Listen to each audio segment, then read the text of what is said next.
Hello and welcome to the channel Neville Goddard. Today we are going to show you how to climb a ladder. This is one of the most and best exercises and techniques to learn and to try yourself, so you can manifest anything you want in life. Neville said something to do to a group of people who went to listen to him. He gave something to do to them to prove that he is wrong or not. Neville said to them, "I will teach you right now how to climb a ladder, and do it to prove it if I'm wrong or not." And he said to the people who went to his teachings, "Do what I'm telling you to do, and if it doesn't work, then I'm a fraud." And then he started to tell them how to climb the ladder. This is the way how you climb a ladder. First of all, right now, picture a ladder in front of you. Picture it. You can do it using your wonderful human imagination. Close your eyes and picture it. Take your imaginary left hand, reach out and take hold of the side of the ladder. So you do it with your imaginary left hand. Okay. Now with your imaginary right hand, reach out and take the other side of the ladder. Now with your imaginary left foot, lift it up and put it in the first rung, and now push yourself up and start climbing the ladder. When you get to the top of the ladder, climb back down, then climb back up and climb back down. You repeat this often, and as you do this often and daily, you try to create a feeling as this is already fulfilled. Now you have to do something, and you must do this, otherwise nothing I'm teaching you will work. You have to put inside your wallet, so when you open your wallet, you have to read it. "I will not climb a ladder." You do it in the mirror, so you see it when you wake up in the morning. You gotta do it in the phone or laptop as a wallpaper, where you read it, "I will not climb a ladder." So Neville said to his students, "You must do this, otherwise what I'm teaching you will not mean anything. You must do this. You must mean it in your heart, that I will not climb a ladder." So you mean it.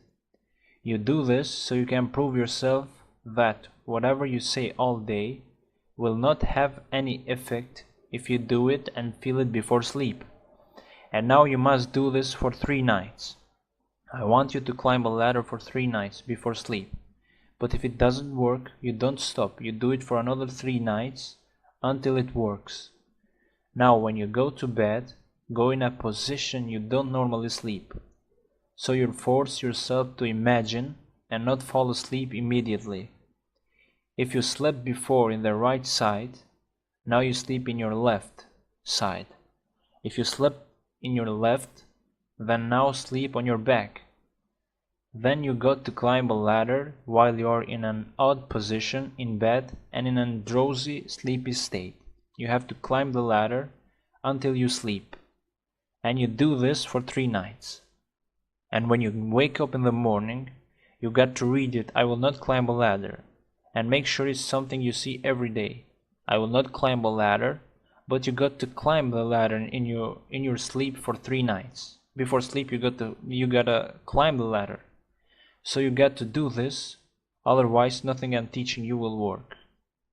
And now Neville said to his students, "Next Sunday I'm gonna have another meeting, like this one. But that meeting will be only for those who have climbed the ladder. So those who climb the ladder can go to the next meeting." And now one of the Neville students who told this story, Locker, climbed the ladder and went to the meeting, and all of those who climbed the ladder. Of course there was so much fewer people than those who went first in the teachings. What Neville said to them was this: "Now listen. As how you climbed the ladder, you could have just as easily made millions in cash. Not only money, but anything else that you want to have in your life and want to manifest. So now, what I say to all of you is, take all of you this challenge of Neville and climb a ladder in your imagination for 3 nights or more. For those of you who climb the ladder, please post here in the comment section your successful stories so that you can inspire others with your successful stories and may inspire and motivate others so they can also climb the ladder. You can post your successful stories below in this video in the comment section. Also, you can send them to my email in about section on the channel so I can take them and post in the community tab of the channel so we inspire all followers of this channel. Try it now, from today, and good luck to all. I love you all.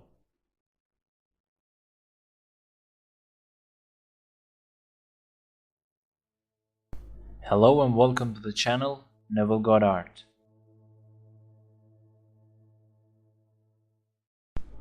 As you think in your heart, so you are.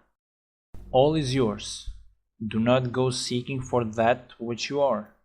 Appropriate it, claim it, assume it. Everything depends upon your concept of yourself. That which you do not claim as true of yourself cannot be realized by you. The promise is, whosoever hath, to him it shall be given, and he shall have more abundance. But whosoever hath not, from him shall be taken away, even that which he seemed to have.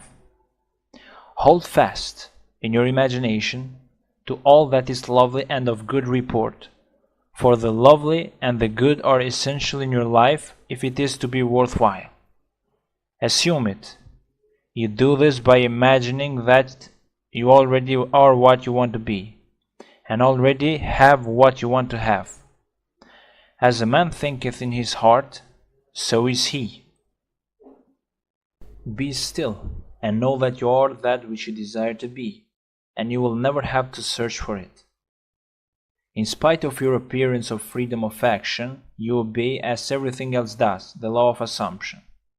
Whatever you may think of the question of free will, the truth is your experiences throughout your life are determined by your assumptions, whether conscious or unconscious. An assumption builds a bridge of incidents that lead inevitably to the fulfillment of itself. Man believes the future to be natural development of the past, but the law of assumption clearly shows that this is not the case. Your assumption places you psychologically where you are not physically. Then your senses pull you back from where you were psychologically to where you are physically. It is these psychological forward motions that produce your physical forward motions in time. Precognition permeates all the scriptures of the world. In my Father's house are many mansions. If it were not so, I would have told you. I go to prepare a place for you. And if I go and prepare a place for you, I will come again and receive you unto myself, that where I am, there you may be also. And now I have told you before it came to pass, that when it is come to pass, ye might believe. John chapter 14, verse 2, 3, and 29. The I in this quotation is your imagination, which goes into the future, into one of the many mansions.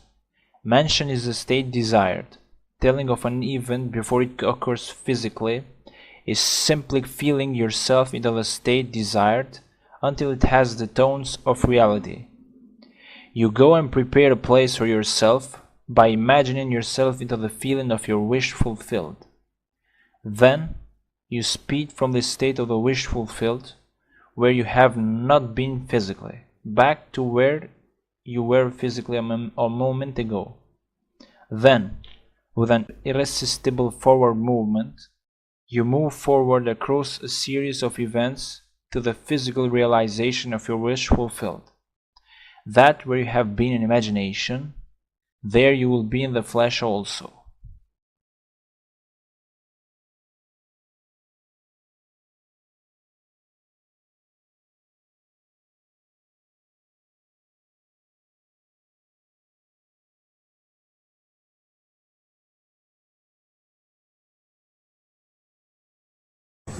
And then the New York Times complained that they had so many more sales. And all the advertisers who advertised in that paper for Monday just simply had a blank, because they aren't reading anything but their own little section, and it was all prearranged by the editor. That I know from experience, for my same Jack Butler, when they made a mistake in one of my ads once, he went down to investigate. So he went to the editor of the religious section, and she said he had to do something to pacify him, and she said, how would you like to see the editorial staff of the social section of our paper? Well, Jack was always up for fun. He said, I would love it. And it was just about 2 months before Easter. And all these ladies and their daughters were all around the place, dozens and dozens of them, waiting to be interviewed. Each was going to say exactly what we're going to wear. That's been ordered. The dress is all ordered and maybe already delivered. And the kind of a hat, and what church we attend, and where we're going to come out. And the cameras will be there to photograph it. And the morning paper will carry it as spontaneous. All spontaneous. And that's the dream world. A man just retired after very successful 30 years in the show business. His name is Sinatra. I recall this vividly when he was a young boy. I came out of my tailor on 48th Street, which was between 5th and Madison Avenue. I'm walking towards 5th. When I got to 5th, here is 3 dozen young girls, 16, 17. And here is a cab right in the middle of 5th Avenue. And here is this young lad. Well, he's 10 years my junior, so he was then, well, whatever it was then, when he got started. His foot on the runway, the cab stalled, traffic backed up, all the horns are honking, the cop is inquiring, and he is signing autographs to these 30 or more. All that was prearranged to block the traffic. So what? They'll give him a ticket. They give the cabbie a ticket.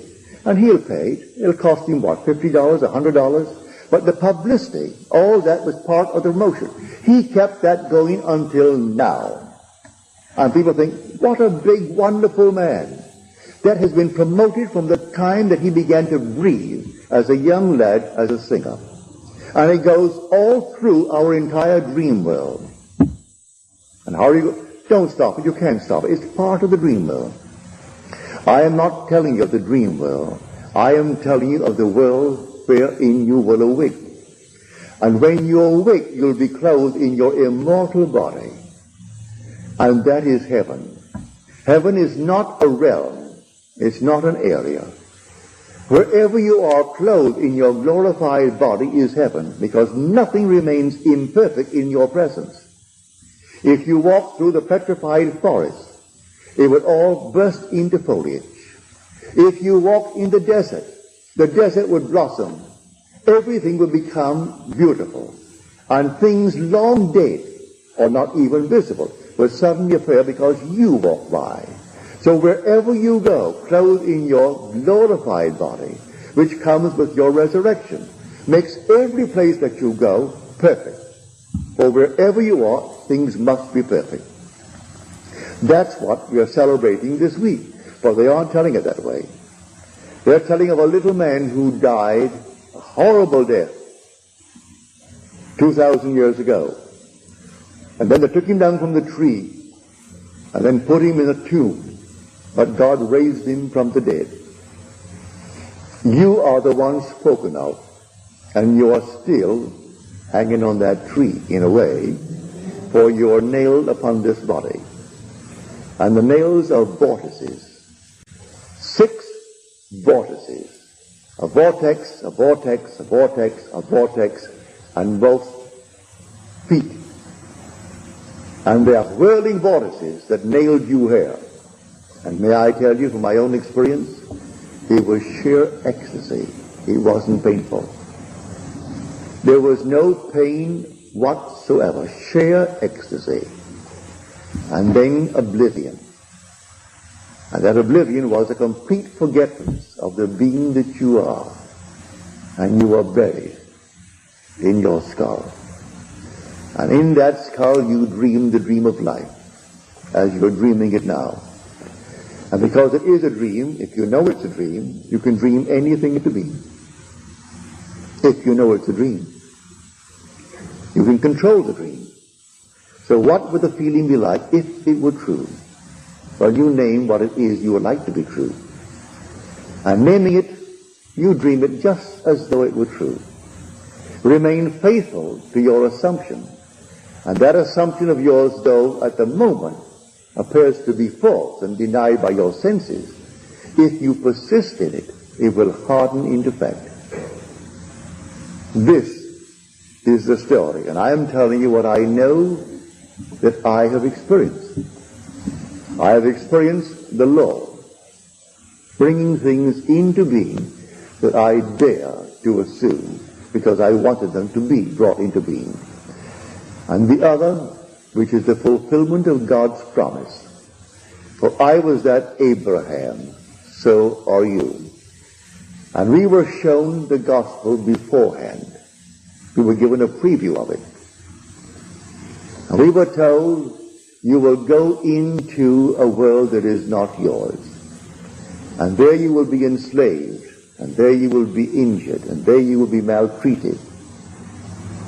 But after 400 years, you will come out. Now the 400 is not 400 as you measure time. 400 is simply a symbolical number of a cross. It is a numerical number of the last letter of the Hebrew alphabet, which is the Toph. And Toph has the symbol of a cross. And this is the cross. So as long as I bear this, I am in the world of the furnaces. But I will come out of it. I will awaken within it, come out of it. And one day, soon after I awaken within it and come out of it, I will shed it. And shedding it, I will go back to the glory that was mine before that the world was. But enhanced by reason of wearing the cross in this world. Because no one can consummate this bliss that we saw before the world was, unless he is generated here in this world in flesh and blood. So I come down and I find myself wearing a garment woven in the womb of a woman. And I put on that garment and I'm nailed on it. And then I'm buried in that garment, but buried in the skull. And because I'm buried in the skull, I come out of the skull. And when I come out of that skull, still wearing the garment, for a little interval of time to tell and share it with my brothers, to encourage them to continue, no matter what happens, to continue. Dream nobly and realize the dreams, but dream nobly, because in the not distant future you're going to awaken, and when you awaken, you're going to take off the little garment, and that is the cross that you wore for your journey, which is called in Scripture the 400 years. Really, it's thousands of years. You've been wearing it for thousands of years. For there is no death, really, only restoration.